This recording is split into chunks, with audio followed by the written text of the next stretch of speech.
આપણી સાથે સંવાદદાતા અજય યાદવ પણ જોડાઈ ગયા છે। अजय, सही कहा जाता है कि कभी जवान कभी मरता नहीं है, वो अमर होता है।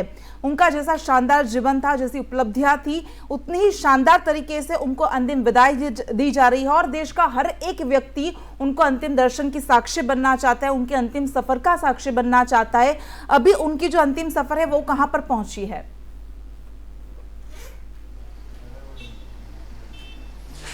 देखिए, उनका अंतिम सफ़र जो पूरा होना है वो कैंटोनमेंट का ब्राड स्क्वायर है, वहीं पर उनके अंतिम संस्कार की प्रक्रिया पूरी की जाएगी। लेकिन अभी हम लोग जो है उनका जो आवास है वहाँ पे हैं, क्योंकि यहीं से वो यात्रा निकली थी और अभी भी आप देख सकते हैं कि काफ़ी संख्या में लोग यहाँ पर हैं और कई लोगों के चेहरे पे मैंने आंसुओं को देखा, लोग रोते हुए नजर आए और अपने अपने तरीके से लोग श्रद्धांजलि अर्पित करते हुए नजर आए। यहाँ पे कुछ लोग हैं, उनसे बात करते हैं। मैम, ये बताइए कि आप कहाँ से आए हुए हैं? जी, मैं आश्रम से आई हूँ, दिल्ली से ही। अच्छा, ये बताइए कि आज के दिन आप यहाँ उनको क्या सोच के आए कि देखने के लिए आई, अंतिम विदाई का हिस्सा? जी, सोचने का तो क्षण भी नहीं था। जिस समय उनकी बात आई थी, जिस समय उनके बलिदान का सुना था, तो मैंने तय कर लिया था कि मैं विपिन रावत जी के अंतिम दर्शनों के लिए अवश्य जाऊंगी। एक बार उनके पैर छूने की इच्छा थी। मतलब ये समझ लीजिए कि शायद उनकी जो उन लोगों को तकलीफ हुई, सभी बलिदानियों की तरफ से मैं उनके पैर छूना चाहती थी, नहीं छू सकी। बस अभी इतना ही हो पाया कि जिस गाड़ी में वो थे, मैंने कम से कम उसको हाथ लगाकर ये समझ लिया कि मैंने उनके पैर छू लिए।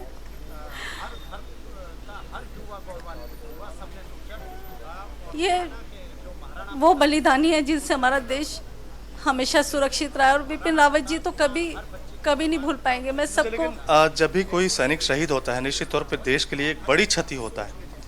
लेकिन मैंने देखा कि सड़कों पे लोग घंटों घंटों इंतजार कर रहे हैं, बड़ी संख्या में जयकारे लगा रहे हैं, लोग एक झलक पाने को भी यहाँ पे आतुर हैं।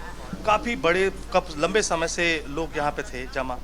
तो ऐसे वक्त में आप लोग भी जब यहाँ पे आ रहे हैं जी, तो उनके में क्या ऐसा आप लोगों को लगा कि जो आप लोगों को खींच करके यहाँ पे लेके आए? देखिए जी, वो हमारे लिए हमेशा सरहद पर खड़े रहे। -60 डिग्री में आप देखिए, +50 डिग्री में देखिए, वो जो कुछ सहते हैं, जो करते हैं। आप ये समझिए कि उनके चरणों की धूल भी मिल जाए ना, हमारे लिए समझ लीजिए कि हमारा जीवन जो सफल हो जाता है।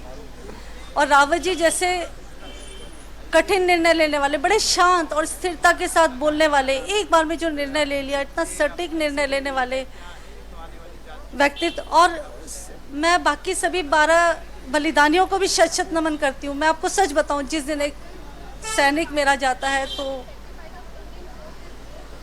मेरी आंखें हमेशा नम रहती है, हमेशा नम रहती है। कभी ऐसा नहीं होता कि मैं उन लोगों को महसूस ना कर पाऊँ। मैं दिल से महसूस करती हूँ उनको। लोगों को बहुत जागृत भी करती हूँ कि कम से कम अपने देश के बारे में सोचो, सेना के बारे में सोचो, उन सैनिकों के बारे में सोचो जो आपके लिए सरहद के लिए लड़ते हैं। जब बहुत बड़ा इंसिडेंट होता है तो मैं कहती हूँ कि आप त्यौहार कैसे मना रहे, अगर त्यौहार नज़दीक है, आप उनके घर का सोचो प्लीज़। मैं बहुत बार अपने घर पे त्यौहार नहीं मनाती, अगर ऐसा कुछ होता है तो। मैं उनसे दिल से जुड़ी हूँ, बहुत लगाव से जुड़ी हूँ, क्योंकि मेरा कभी सपना था इंडियन एयरफोर्स पायलट बनने का था, लेकिन फीमेल्स के लिए अलाउ नहीं था उस टाइम पर, नहीं बन पाई। तो आप समझ सकते हैं कि मेरा जज्बा इन लोगों के साथ मेरा जुड़ाव क्या हो सकता है। और आप बताइए, आप भी आई? आई हूँ मैं। सुबह हम लोग 11 बजे से यहाँ खड़े हैं, अब 3 बज गए हैं और विपिन जी को हम लोग श्रद्धांजलि देने आए हैं। ये हमारे जो भरपाई है ये बहुत मुश्किल से होगी। सभी इन्होंने पोस्ट में काम किया, CDS की जो पोस्ट थी, पहली पोस्ट थी जो हमारे प्रधानमंत्री जी ने बनाई, और ये पहले CDS थे हमारे देश के। इनके नाम से हमारे पड़ोसी देश डरते थे। मैं इनको पर्सनल मिली हुई हूँ, मैं इनको पर्सनल जानती थी क्योंकि मेरे अंकल सेना में ही हैं, मेजर जनरल। तो देखा आपने कि यहाँ पे जो लोग हैं काफ़ी भावुक हैं और ख़ास करके CDS विपिन रावत के बारे में यही चीज़ सबसे खास है कि उन्होंने आम जनमानस में जो जगह बनाई, और जगह बनाने की सिर्फ एक ही वजह है कि जिस तरह से भारतीय जनता का आत्मविश्वास बढ़ा, जिस तरह से भारतीय सेना का मोरल काफ़ी हाई हुआ। और आपको याद होगा कि मुंबई अटैक के वक्त किस तरह से देश काफ़ी सदमे में था और भारत को लगता था, भारत की जनता को लगता था किस तरह से पाकिस्तान को मुंहतोड़ जवाब देना है। लेकिन उसके बाद से भारत ने जिस तरह से पलटी ली, जिस तरह से आक्रामक तेवर अपनाए, न सिर्फ पाकिस्तान के खिलाफ बल्कि चीन के सामने भी जिस तरह से डट के खड़ा हुआ और ये मैसेज दिया कि अगर आप आगे बढ़ने की कोशिश करते हैं तो भारतीय सेना किसी भी सूरत में पीछे नहीं जाएगी और आपकी ही लैंग्वेज में जवाब देगी।